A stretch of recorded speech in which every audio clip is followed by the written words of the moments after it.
Hello?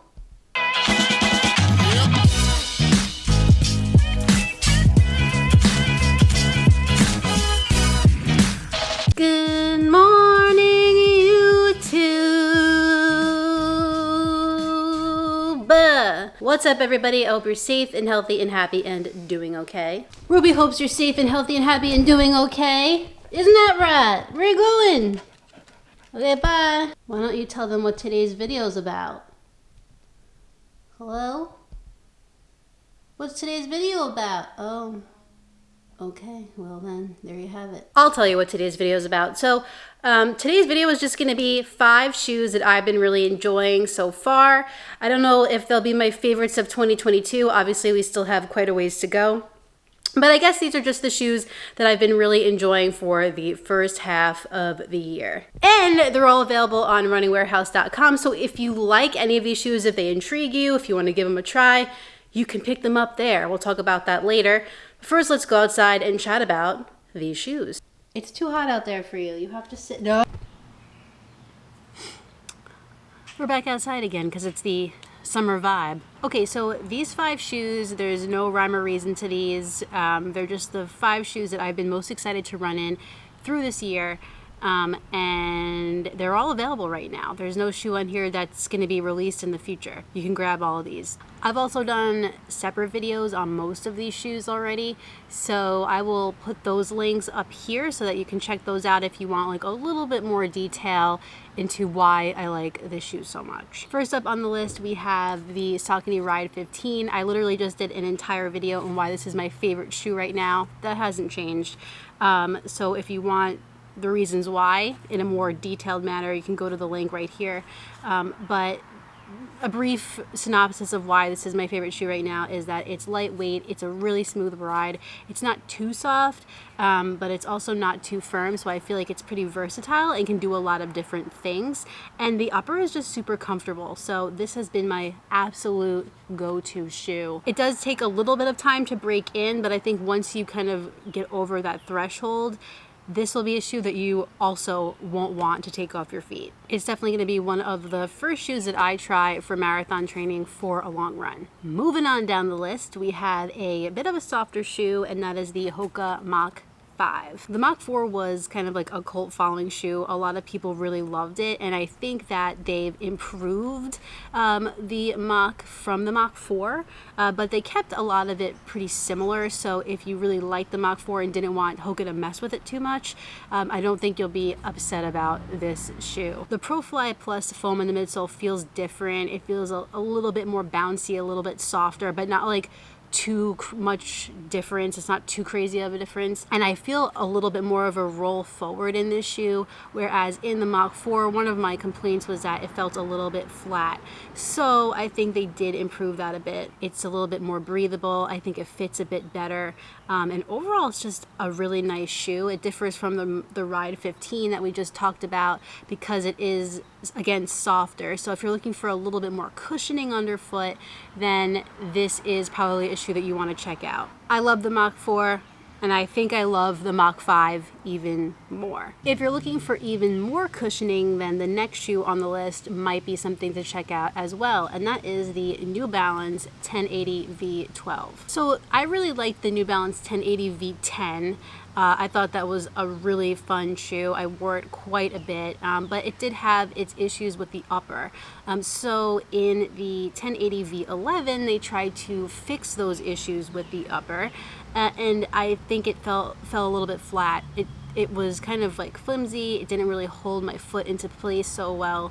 So I didn't even get that shoe to 50 miles, I don't think.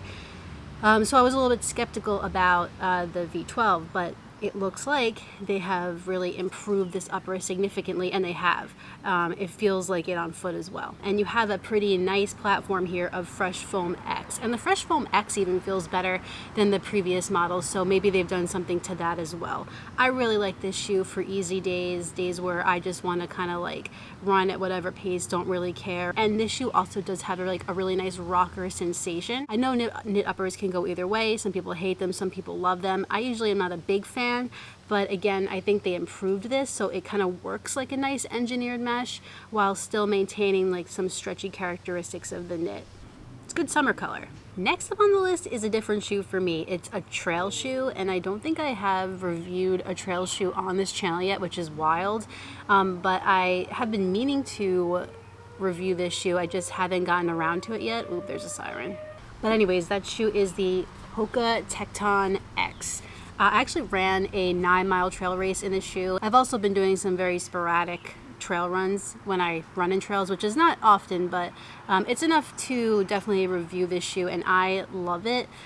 It's probably one of 2 trail shoes that I use. The other one's a Salomon shoe, but I really like this. It feels like a road shoe, and the lugs are not like super intense. I don't know if the camera will pick this up. I feel like you can wear this on the road. I did run on some roads in the shoe and it was totally fine. I need to get around to doing a full video on the shoe to just go into a little more detail, but believe it or not, there is a carbon fiber plate in here. You can't feel it. It just gives you like a really nice rolling sensation as opposed to like a super shoe feel with a carbon plate. I have plenty of cushioning, which is needed on the trail, especially if it's, you know, like lots of rocks or roots. The upper is decent. The only complaint I have about this shoe is that I get a lot of like material that kind of like jumbles up right here, kind of like sits here.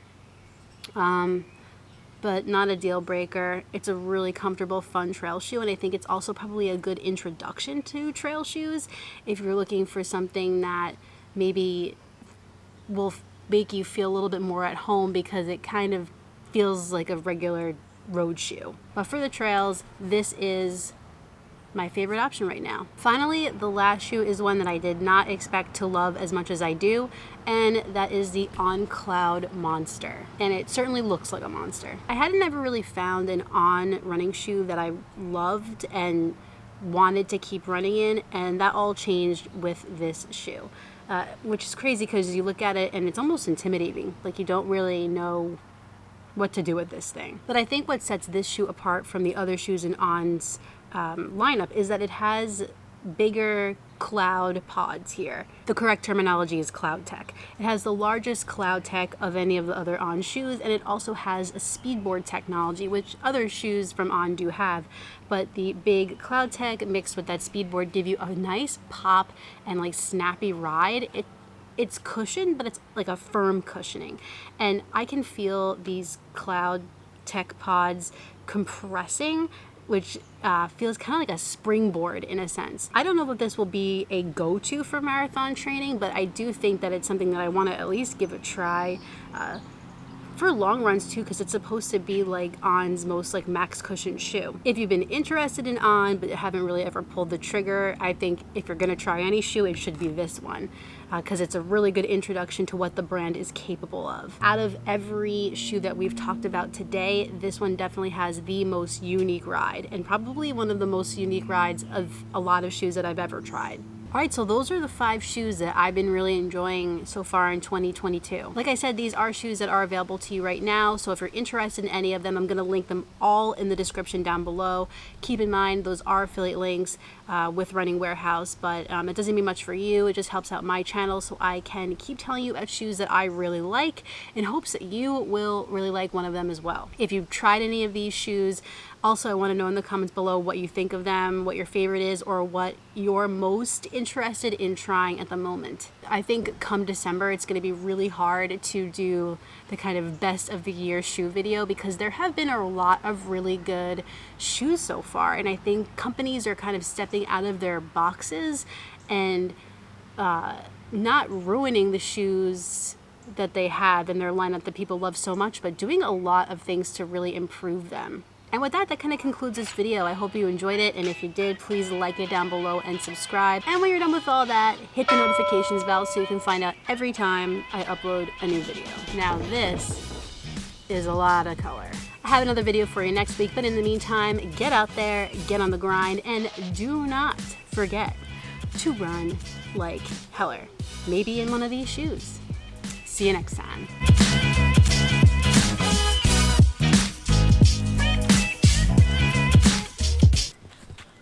So that is. It's too hot for you out here. Let's go. Too hot.